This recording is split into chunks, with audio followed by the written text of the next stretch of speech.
अस्सलामुअलैकुम व्यूअर्स, क्या हाल चाल है। उम्मीद करता हूँ सब खैरियत से होंगे। आज के लेक्चर में हमने देखना है टॉपिक एल्गोरिथम एक्टिविटीज़। ठीक है, इसको कंप्लीट डिस्कस करेंगे। एल्गोरिथम एक्टिविटीज़ बहुत ही इंपॉर्टेंट टॉपिक है आपका एल्गोरिथम का, जिसमें हमने देखना होता है कि डिज़ाइन एंड एवेल्यूएशन टेक्निक, जिसके ज़रिए से हम अंदाज़ा लगाते हैं कि इसमें जो है हमारा टाइम कितना लगेगा और एल्गोरिथम जो है स्पेस कितनी कंज्यूम करेगा। Technique are essential, algorithm are essential to understand how efficiently they solve a problem. इस टेक्निक में हमें देखना है कि जो हमारा एसेंशियल एल्गोरिथम है, जो हमारे लिए फ़ायदेमंद एल्गोरिथम है, कि जो हमसे कम टाइम ले और हमें जो है ज़्यादा से ज़्यादा आउटपुट दे, उसके ज़रिए से हमने समझना होता है कि कितना जो है वो हमारे लिए मुफीद एफिशिएंटली है, जो हमारी प्रॉब्लम को सॉल्व करे।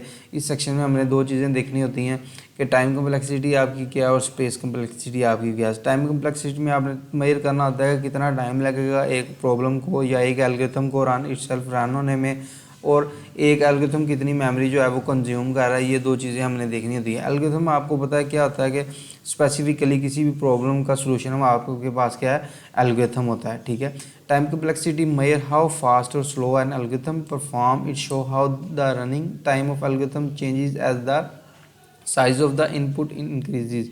ठीक है, टाइम कम्प्लेक्सिटी क्या होता है। टाइम कम्प्लेक्सिटी आपका होता है कि एक algorithm take how much time to complete itself, कि एक जो एल्गोरिथम रन हो रहा है वो इटसेल्फ जब रन होता है तो वो कितना टाइम लेके जो उसको जो है कंप्लीट होता है और हमें आउटपुट देता है। टाइम कम्प्लेक्सिटी, ठीक है। और अगर उसमें से इन नंबर ऑफ इनपुट अगर उसकी इंक्रीज़ कर दी जाए, जाहिर सी बात है फिर उसका जो है नंबर ऑफ आइट्रेशन जब बढ़ेगा तो उस पर टाइम भी उसका बढ़ेगा। फॉर एग्जांपल ये देखते हैं कि आपके पास नंबर अनऑर्डर लिस्ट है 9 5 3 5 4 2 6, तो इसमें से आपने नंबर 6 जो है वो सॉर्ट आउट करना है, मतलब सर्च करना है कि नंबर 6 क्या है। तब एल्गोरिथम आपका लिखा गया कि वो क्या होगा, वो रन होगा। सबसे पहले यहाँ से सिक्वेंशियल ऑर्डर में चलना है, उसने देखेगा जी नहीं है मेरे पास, तो फिर जो है दोबारा रन होगा, देखेगा 5 आ गया, 3 आ गया, 7 आ गया।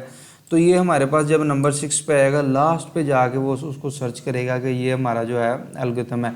अगर तो वो फर्स्ट पे ही उसको मिल जाएगा, 9 सर्च करना है, 5 सर्च करना है, तो रन होते ही उसको आउटपुट मिल जाएगी। ठीक है, तो वो फ़ौरन से जो है आउटपुट हमें दे देगा, तो उसका जो है आइट्रेशन को एल्गोरिथम कंप्लीट हो जाएगा, बहुत टाइम कम लगेगा। अब उसका जो मैक्सिमम टाइम है, जिसको हम वर्स्ट टाइम भी बोलते हैं, अगर 6 को सर्च करना है तो उसको सारे जो है नंबर ऑफ़ स्टेप्स उसको जो है परफॉर्म करने पड़ेंगे, 1 2 3 4 5 6 7। तो नंबर 7 ऑफ टाइम वो जो है रन होगा, रन होके लास्ट पे उसको जो है अपनी डिज़ायर आउटपुट मिलेगी। 6 को सर्च कर सकेगा, तो 6 को जो सर्च करेगा वो उसका मैक्सिमम टाइम होगा उस एल्गोरिथम का, उसका वर्स्ट टाइम होगा कि जिसको जो है वो उसने शुरू से टाइम स्टार्ट से लेके मैक्सिमम जो टाइम है एक एल्गोरिथम का, वो वाला टाइम जो होता है उसको हम मैक्सिमम टाइम को हम वर्स्ट टाइम बोलते हैं। ठीक है, जो एल्गोरिथम जो ले रहा है। और अगर इसमें नंबर ऑफ़ इनपुट इंक्रीज़ करते जाएं, अगर उसमें जो है नंबर ऑफ़ स्टेप इंक्रीज़ करते जाएं, तो इसके ज़रिए से हमारा जो है एल्गोरिथम वो क्या कर सकता है, टाइम ज़्यादा लेगा, क्योंकि नंबर ऑफ़ उसमें स्टेप बढ़ गए हैं। Imagine you have a list of names, अगर आपके पास एक नेम की लिस्ट हो, उसमें आपने कुछ स्पेसिफिक नेम सर्च करना हो। ठीक है, अगर आपके पास 10 नेम है तो वो फ़ौरन से जो है उसमें क्विकली सर्च करके आपको नाम बता देगा। अगर फॉर एग्जांपल उसकी नंबर ऑफ़ लिस्ट नेम की 100 कर दें तो जाहिर सी बात है उसको टाइम ज़्यादा लगेगा, क्योंकि नंबर ऑफ़ लिस्ट जो है नेम की लिस्ट है वो 100 हो गई हैं, या 1000 कर दी जाएँ, तो उसकी आइट्रेशन जब बार बार होगी तो वो क्या करेगा, नंबर सर्च करने में ज़्यादा टाइम लगेगा। जाहिर सी बात है ज़्यादा नंबर ऑफ़ लिस्ट होगी तो वो उसका जो है टाइम भी बढ़ेगा। तो ये इस तरीके से हम समझते हैं कि किस तरीके से जो है हमारी जो है टाइम कम्प्लेक्सिटी, जैसे एल्गोरिथम का जो टाइम है वो मेजर कर सकते हैं कि कितना वो उसको लगेगा मैक्सिमम टाइम। टाइम कम्प्लेक्सिटी को हम एक्सप्रेस करते हैं बिग ओ नोटेशन के साथ। ठीक है, like O number O N, O log N, या O number square. O number X जो एक्सपेंशियल फॉर्म होती है, ये हमारी फर्स्ट टाइम होता है कि मैक्सिमम एक जो है वो एल्गोरिथम हमारा कितना टाइम ले रहा है। It help us to compare different algorithm to take which one is faster.